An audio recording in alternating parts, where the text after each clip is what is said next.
Chers investisseurs, vous avez sûrement remarqué que dernièrement, c'était assez difficile de se faire payer et de faire du cash dans l'immobilier. Il y a des périodes comme ça où c'est plus compliqué et là, il faut vraiment s'accrocher et surtout pas abandonner. Oui, il y a des périodes comme ça où on peut dire que franchement, c'était la crise. Fin 2023, début 2024, regardez un peu le contexte. Là, c'est chaud.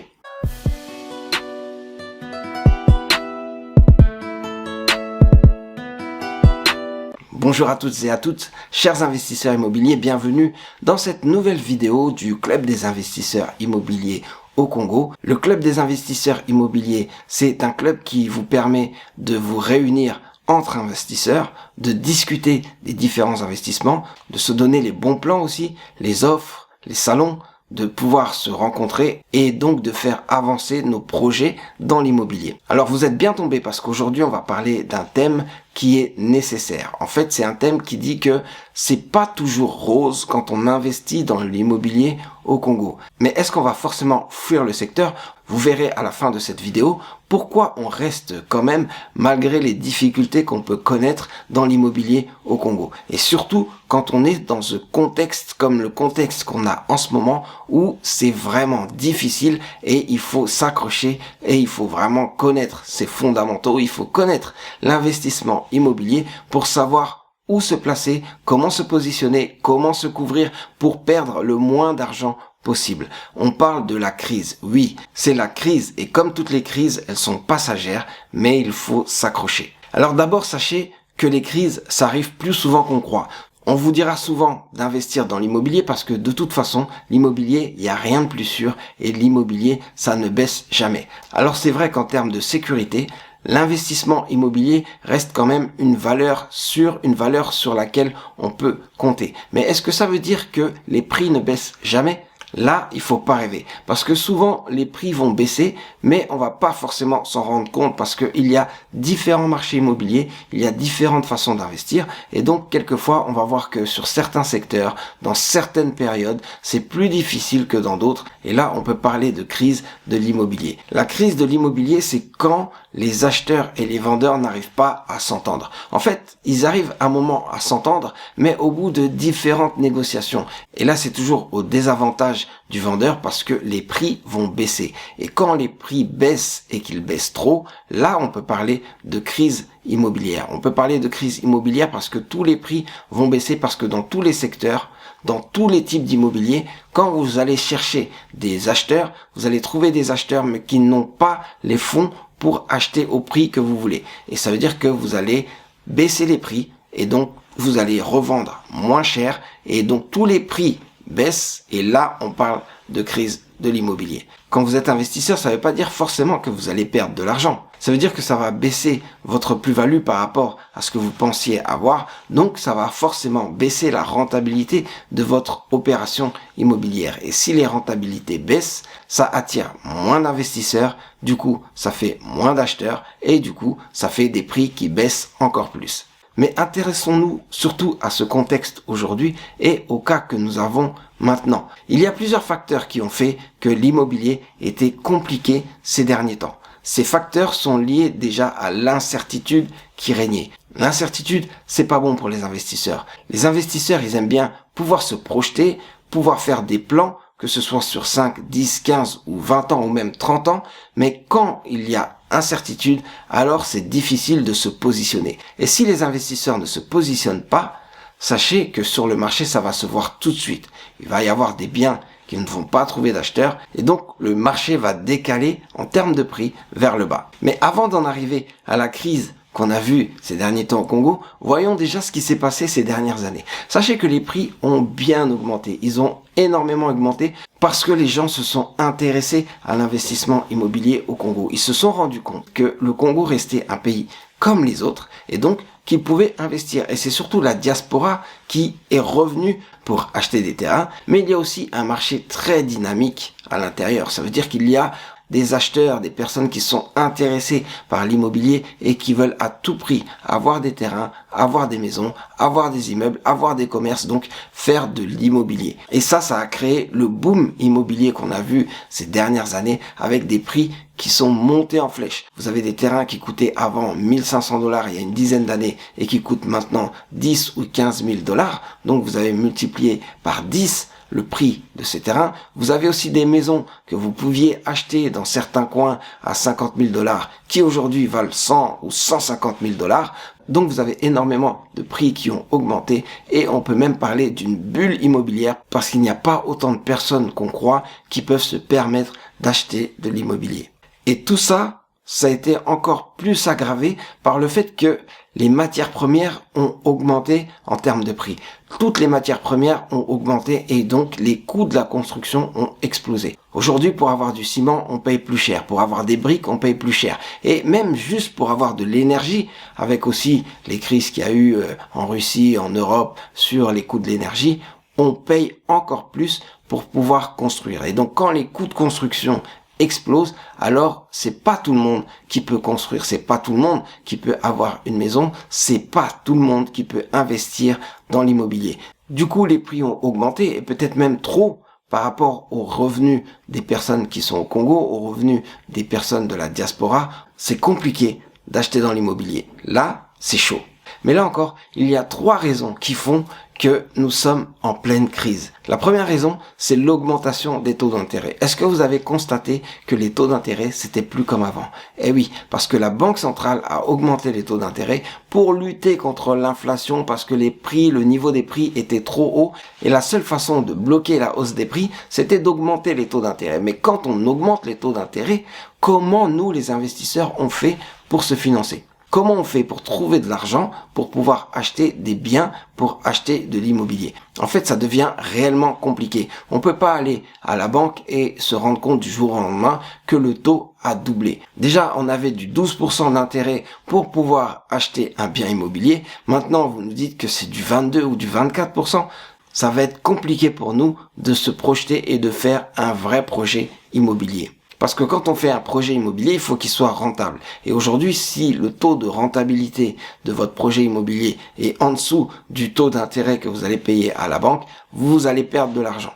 Donc, on abandonne tout de suite le projet et on demande des projets qui sont réellement rentables. Donc, des projets qui ont des taux de rentabilité déjà à 2 chiffres, mais surtout des taux de rentabilité supérieurs à 25 ou 30%. Et il n'y en a pas beaucoup. Il y en a quelques-uns, mais il n'y en a pas beaucoup. Ça fait moins de projets, ça fait moins d'investissements, ça fait moins d'acheteurs sur le marché. La deuxième raison, c'est le manque de liquidité. Ça va avec, on va dire, parce que si les taux augmentent et tout ça, les banques... Non, le manque de liquidité, c'est qu'il y a aussi des acheteurs, des investisseurs qui investissent avec de l'argent qui ne vient pas forcément des banques. Et cet argent, il faut qu'il l'ait avec eux. S'ils vendent des biens immobiliers, alors ils ont de l'argent pour acheter d'autres biens immobiliers.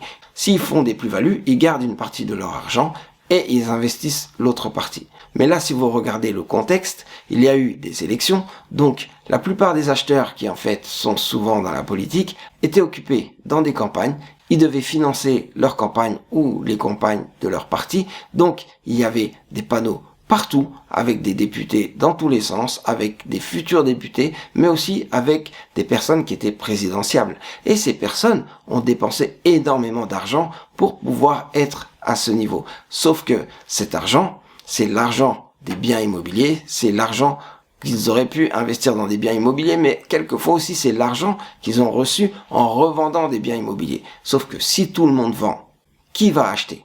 Plus de vendeurs, moins d'acheteurs, les prix baissent, c'est la crise. Là, c'est chaud.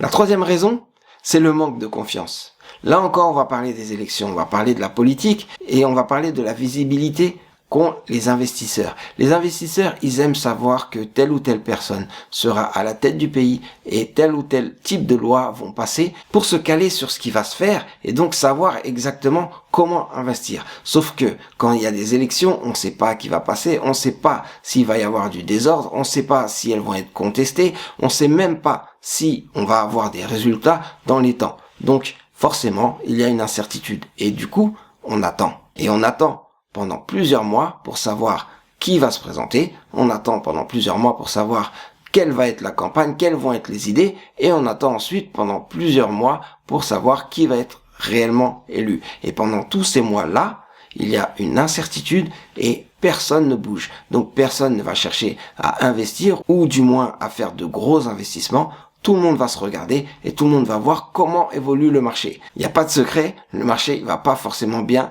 évoluer. Les prix auront tendance à baisser parce qu'il y a énormément de personnes qui vendent et il n'y a pas grand monde qui veut acheter car la plupart des gens cherchent à être rassurés par rapport à l'évolution des prix, par rapport à l'évolution des marchés et aussi surtout par rapport à l'évolution de la politique et de l'économie du pays. Du coup, le marché était très calme et les prix ont tendance à baisser. C'est exactement ça le contexte de crise dans lequel nous sommes aujourd'hui. Alors, qu'est-ce qu'on peut faire pour sortir de tout ça? La première chose à faire, c'est réellement de chercher à négocier au maximum. Et là, on a besoin d'être des bons vendeurs pour réussir à vendre assez cher ce qu'on a. Même s'il n'y a pas assez de liquidité, certaines personnes réussiront toujours à vendre plus cher un bien qu'ils ont parce qu'ils vont bien le présenter, parce qu'ils vont savoir quels sont les avantages de leur bien.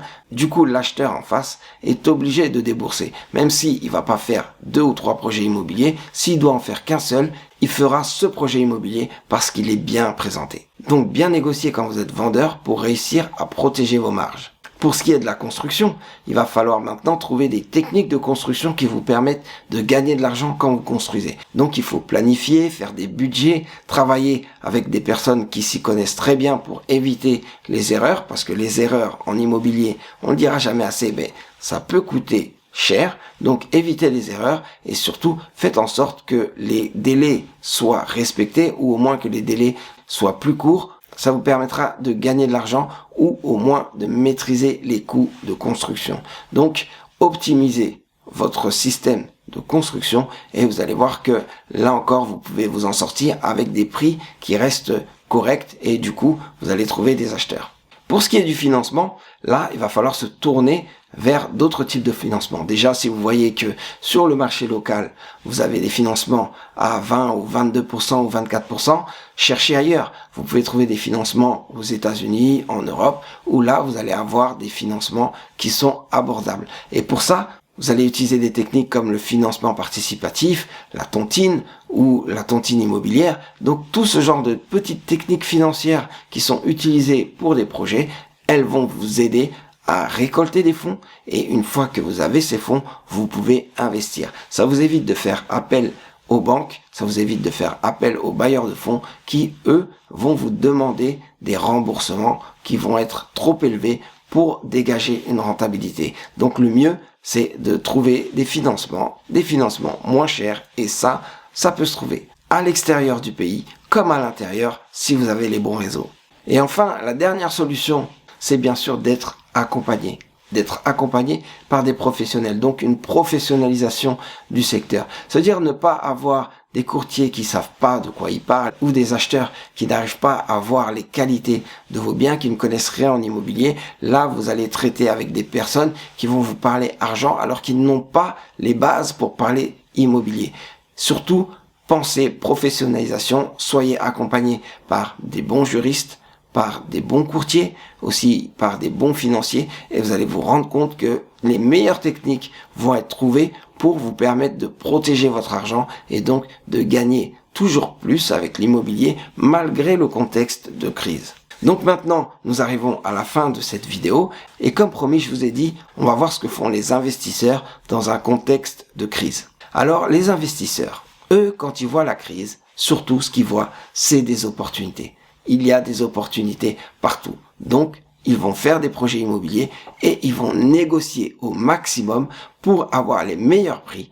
Et quand ils ont les meilleurs prix, ils vont dégager les meilleures rentabilités. Sachez que si vous avez une baisse de prix de 10, 20, 30 ou même de 50%, vous augmentez la rentabilité d'autant. Ça veut dire que vous pouvez avoir une meilleure rentabilité dans l'immobilier si vous baissez les prix. Et ça, c'est le contexte qui vous le permet. Vous pouvez baisser énormément les prix et donc il ne reste qu'à vous à chercher les bonnes opportunités, à vous positionner pour les bonnes opportunités et à acheter ces opportunités, à acheter ces biens immobiliers, investir et investir encore. Dans un contexte où les prix baissent, faites ce que vous avez à faire, c'est investir. Quand les autres vendent, vous achetez. Et comme ça, quand les autres achèteront, vous vendrez, mais vous vendrez plus cher et vous allez dégager une marge énorme parce que les prix, de toute façon, vont remonter pour retrouver les niveaux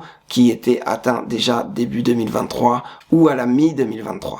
Voilà donc la petite astuce des investisseurs. C'est à ce moment-là que les investisseurs se positionnent et c'est à ce moment-là que les investisseurs font les meilleures affaires. Donc vous pouvez penser maintenant à rejoindre le club des investisseurs immobiliers au Congo et à faire les meilleures affaires. Vous allez même laisser en commentaire les affaires que vous voyez, les affaires qu'on vous a proposées. Si c'est des bonnes affaires, vous laissez en commentaire et vous dites aussi quelle rentabilité vous pouvez viser avec ces affaires. Comme ça, on peut voir comment tous les investisseurs peuvent se positionner aujourd'hui dans l'immobilier au Congo. Bon, j'espère que cette vidéo ne vous a pas fait trop peur et surtout qu'elle vous a motivé à aller regarder ce qu'il y a de disponible au Congo parce que c'est comme ça qu'on fait de l'argent dans l'immobilier au Congo. Merci en tout cas d'avoir suivi cette vidéo jusqu'au bout. C'est maintenant la fin de cette vidéo. On se revoit très prochainement pour une autre vidéo qui va parler d'immobilier au Congo. C'était Serge Aliwania pour le club des investisseurs immobiliers au Congo. Restez connectés, restons connectés.